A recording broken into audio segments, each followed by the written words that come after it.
اعوذ باللہ من الشیطان الرجیم، بسم اللہ الرحمن الرحیم۔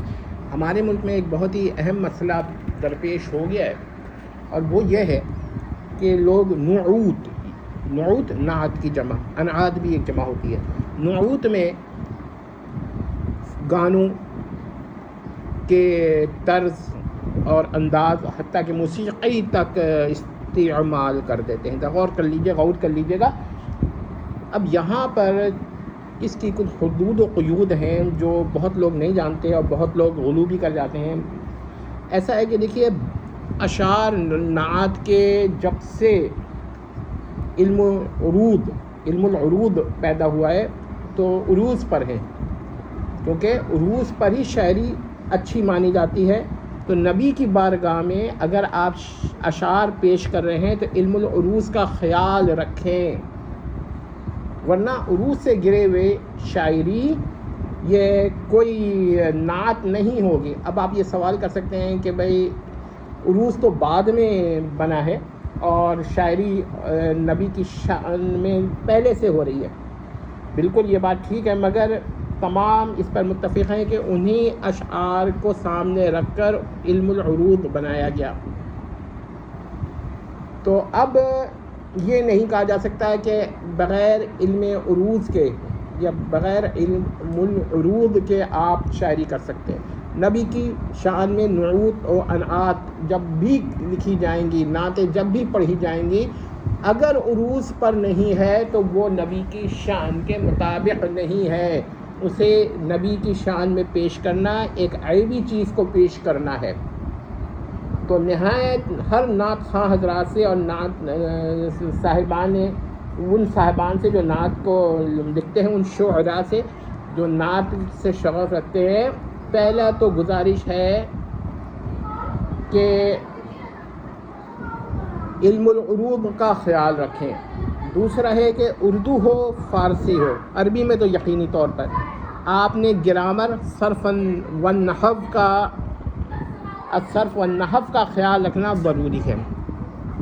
اگر آپ نے گرامر کا خیال نہیں رکھا تو یہ معیار سے گر جاتا ہے، اور نبی کی شان میں آپ نہیں پیش کر سکتے کہ اشعار جو شان سے گرے ہوئے ہیں ان کو آپ کیا کہتے ہیں استعمال کریں۔ تو یہ دو عیب نہیں ہونے چاہیے۔ ایک تو گرامیٹیکل غلطیاں نہیں ہونی چاہیے نعت میں، نعت شریف، نعوت شریفہ میں کوئی گرامیٹیکل مسٹیک نہیں ہونی چاہیے۔ پوری کوشش کیجیے علم العروض کی مسٹیک نہیں ہونی چاہیے، ورنہ نعت مت لکھیں۔ نبی کی شان میں آپ ایک چیز پیش کر رہے ہیں اور اس میں عیب ہے تو میں نہیں سمجھتا کہ یہ کیا کہتے ہیں کوئی کمال کی چیز ہے۔ یہ تو نبی کی شان میں ایک طرح کی گستاخی ہے کہ آپ نبی کی شان میں قواعد سے گری ہوئی چیز پیش کر رہے ہیں۔ اعلیٰ ترین چیز پیش کیجیے۔ اگر آپ انگریزی میں، جرمن میں، کسی بھی زبان میں نعت لکھ رہے ہیں، نعوت لکھ رہے ہیں، تو آپ نے پوری کی پوری صحیح کرنی ہے کہ اس میں جو شاعری کے اصول ہیں، قواعد ہیں اور گرامر کے اصول و قواعد ہیں، فالو کریں۔ آج کل یہ نہیں ہو رہا ہے، لیکن ہمیں نبی کے لیے جب بھی شاعری کریں گے تو اس میں یہی قواعد لگیں گے تاکہ گرامیٹیکلی وہ اعلیٰ ہو، عروض کے تحت بھی اعلیٰ ہو۔ میٹر انگلش میں بھی ہوتے ہیں، جرمن کا بھی اپنا حساب ہے، سندھی کا تو اپنا ہی حساب ہے، اردو میں بھی قواعد استعمال ہوتے ہیں۔ یہ کہنا اردو میں قواعد استعمال نہیں ہوتے، یہ جہل ہے۔ اردو میں یہ حال تھا کہ میر تقی میر جب دہلی سے لکھنؤ آ رہے تھے تو انہوں نے بات نہیں کیا تھا کہ ان کی زبان میں حرج آ جائے، تو یہ غلط بات ہے۔ اردو میں بھی قواعد ہوتے ہیں، اور ذرا سی غلطی کی وجہ سے، وہ بہر کی غلطی کی وجہ سے اعتراض ہو جاتا تھا عام شاعری میں۔ آپ کو یاد ہوگا کہ انشا نے ادیم پر اعتراض کر دیا تھا کہ بحر رجز میں ڈال کر بحر رمل چلے، ذرا سی غلطی۔ تو یہ کہ اب یہ وقت خواہ کوئی بھی ہو، لسانیات کا قانون وہی رہے گا، یہ نہیں ہے کہ گری ہوئی زبان کو آپ استعمال کر لیں۔ اب دوسرا یہ ہے کہ عرض کا مسئلہ ہوتا ہے، یعنی بہر تو ہو گئی، عروض کے اندر عرض یہ ہے کہ آپ جو ہے زمین، تو زمین بھی آپ اچھی منتخب کریں۔ اب یہاں پر یہ ہوتا ہے کہ ایک ہی زمین میں بعض دفعہ آپ کو گانے بھی مل جائیں گے، تو اس کا یہ جواب ہے کہ زمین اور طرز میں فرق ہے۔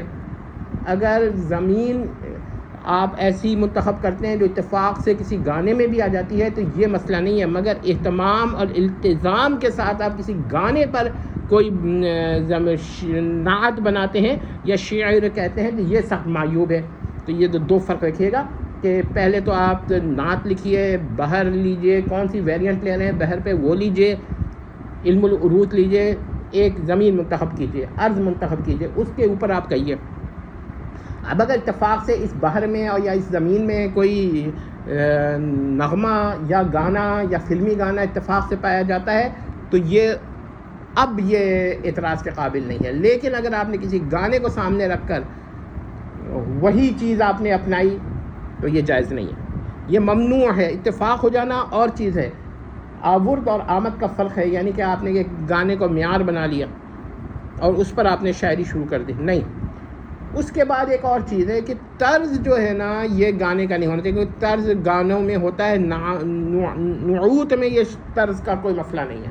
نعوت میں تو آپ بغیر طرز کے بھی پڑھ سکتے ہیں، آپ اس طرح پڑھ سکتے ہیں نثر پڑھ رہے ہوں، وہ بھی نبی کی شان میں ہے۔ یہ نہیں ہے آپ نے اب تو یہ ہمارے وہاں ایک لے ایک لحن اور اسی طرح گانا کی طرز میں گا کر نعت پڑھتے ہیں، یعنی اس طرح نہیں پڑھتے جس طرح ٹیکسٹ پڑھ رہے ہیں، پروز کا ٹیکسٹ پڑھ لیں، انصار کا ٹیکسٹ پڑھیں، نصور کا ٹیکسٹ پڑھ لیں، یہ نہیں ہے آج کل اشعار جس طرح گانوں میں ہوتا ہے آواز میں لے پیدا کرتے ہیں، ہاں ٹھیک ہے اس میں میوزک نہیں ہوتی مگر ایک طرح کا وہ ہوتا ہے۔ یہ بہتر ہے کہ آپ اس کو لغوی طور پر پڑھیں، تحت اللفظ پڑھیں۔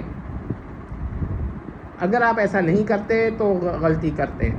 اس کے بعد عقائد کا مسئلہ ہے بہت ہی اہم کہ آپ غلو مت کیجیے۔ ایک دور تھا کہ غلو کرنے کی اجازت دے دی تھی علماء نے، لیکن اب بہت زیادہ مسئلہ ہو گیا ہے، ان غلو کی وجہ سے عقائد اب پر حرج آ رہا ہے۔ تو ہمارے علماء کو چاہیے کہ وہ نعت عربی میں بھی لکھیں، انگریزی میں بھی لکھیں جو جانتے ہوں، جرمن میں بھی لکھیں، فارسی میں بھی لکھیں، سندھی میں بالخصوص لکھیں کیونکہ اس میں بڑا مسئلہ ہے، اردو میں بھی لکھیں، اور پھر اس کے بعد علم العروض پر لکھیں اور اس کے اندر عقائد کا لحاظ رکھیں۔ یہ نہ ہو کہ ہماری نعوت اور ہمارے مخالفین کی نعوت کے اندر ایک ہی طرح کی باتیں آ جائیں، کیونکہ پہلے جو شعراء تھے ان کے بعد جب یہ سب باتیں آتی ہیں تو ہم تعویل کرتے ہیں، لیکن اب ہمارے پاس جو ان کے شعراء ہیں ان میں تعویل نہیں ہے۔ لوگ کہتے ہیں ان کے شعراء بھی تو وہی کہہ رہے ہوتے ہیں۔ اگر آپ لوگوں نے اس کا لحاظ نہیں رکھا تو نعوت مت کہیے اور چند نعوت لے لیجئے، اور پھر فارسی نعوت زیادہ مناسب ہے جو پرانی ہیں وہی پڑھا کریں، اور ان کی تعویل بھی ہوگی، توجیہ بھی ہوگی۔ موجودہ دور میں تعویل اور توجیہ نہیں ہو رہی ہے کیونکہ ان کے عقائد وہی ہیں۔ ہمارے جو اکابر نے لکھا تو اس کی عقائد صحیح تھے، یہی وجہ ہے کہ لا یمکن الثنا کما کانا حقہ کا کوئی معنی یہ نہیں لیتا کہ نذیر رسول ممتنی بالذات ہے، ممتنی بالذات ہے، بلکہ اس کو ممتنی بالغیر پہ محمول کیا جاتا ہے۔ اب یہ ہے مسائل۔ اب اگر آج کوئی کہتا ہے نا کہ نذیر رسول ممتنی ہے تو وہ ممتنی بالذات کے معنی میں لے رہا ہے، اور بھی اس طرح کے مسائل ہیں۔ تو اگر آپ لوگ اس کا لحاظ نہیں کرتے، میں تمام نعت خوان حضرات سے کہتا ہوں کہ علماء کو مجبور کریں، شعراء کو مجبور کریں کہ اصول قواعد کے اور عقائد سے ناپ کر تول کر نعتیں لکھیں، ورنہ مت لکھیں، ورنہ یہ نبی کی شان میں گستاخی ہو رہی ہے، یہ شرک پھیل رہا ہے۔ اب یہ آپ نے شعر سنا ہوگا نا کہ سارے نبی تیرے در کے سوالی، نبی اور سوالی، غیر اللہ کے در سے سوال کرنا ما فوق الاسباب میں اہل سنت کا مذہب نہیں ہے، یہ تو اہل البدع کا مذہب ہے۔ تو ہم کیسے یہ سوچ لیں کوئی نبی ایسا کہہ رہا ہے؟ تو ایسے اشعار سے بچنا چاہیے، واجب ہے، ورنہ تعویل نہیں ہو رہی ہے اس کی۔ اور ایسی پرانے اشعار اگر آپ کے سامنے آتے ہیں وہاں تعویل کی گنجائش ہے، کیونکہ ان کے عقائد ٹھیک تھے، صرف شاعرانہ یہ انداز تھا۔ آج ان کے عقائد بھی وہی ہیں اور انداز بھی وہی ہے، شاعرانہ شعر جو ہے عقائد کے ماتحت ہے، ان کا نہیں تھا۔ ان کے عقائد صحیح تھے تو اشعار کی تعویل، توجیہ، تشریح، توضیح سب ہوتی تھی۔ اب عقائد بھی وہی ہیں جو اشعار میں ہیں، تو اب تعویل نہیں ہو سکتی۔ اگر آپ لوگوں نے یہ نہ کیا بہت بڑا یہ عذاب ہوگا، اس کی سزا سوائے جہنم کے اور کچھ نہیں ہے۔ لیکن پھر بھی میں ایک بات کہتا ہوں، اور یہ بات نوٹ کر لیں کہ جو لوگ کہتے ہیں کہ گانے کی طرز میں نعوت ممنوع ہے، تو یاد رکھیے گا یہ اگر بالفرض محال کوئی آدمی ایک شعر کہہ رہا ہے اور اتفاق سے وہی طرز جو ہے کسی گانے کی ہے، یہ تو اس پر کوئی گناہ نہیں آئے گا، کیونکہ یہ تو اس کو پتہ بھی نہیں تھا، یہ تو اتفاق ہو گیا. لیکن اگر وہ اہتمام سے ایسا کر رہا ہے تو مسئلہ ہوگا. لیکن چونکہ ایک عام آدمی کو یہ نہیں پتہ ہوتا تو ایسی نعوت سے پرہیز کرے. امید کرتے ہیں کہ اکابر علماء اس جانب رجوع کریں گے، شعراء رجوع کریں گے، ادبا رجوع کریں گے. نہیں کرتے ہیں تو پھر اس کا مطلب یہ ہے کہ انہیں نعوت پرانی ہی پڑھنی چاہیے. فارسی میں بہت نعوت ہیں اور بہت اچھی ہیں جو اردو اس کی تک نہیں پہنچ سکتی. یہاں اس کے بعد ایک ہے کہ محترم نواب صاحب کو بعد لوگ پیش کرتے ہیں، ان سے بہتر ہے محسن کی نعوت پڑھیں. اس کا پورا نام مجھے یاد نہیں آ رہا، تو یہ انہوں نے پوری زندگی نعوت پہ لگا دی تھی. اور آپ اگر محترم نواب صاحب کی نعت پڑھیں گے تو ایک بدعت کی وہ ہوگی، تائید ہوگی، لیکن اس میں بھی آپ کو چاہیے کہ ترمیمات کر لیں. آپ ان کی نعوت کے سے بڑھ کر اچھی نعوت کہیے. ہم تو یہ کہتے ہیں کہ آپ اتنی نعوت کہیے کہ لوگوں کو کہنا پڑے کہ بھائی اکابر اہل السنہ نے کے ماننے والوں نے اتنی نعوت کہی ہیں کہ جو اب محترم نواب صاحب سے بھی آگے بڑھ گئی ہیں.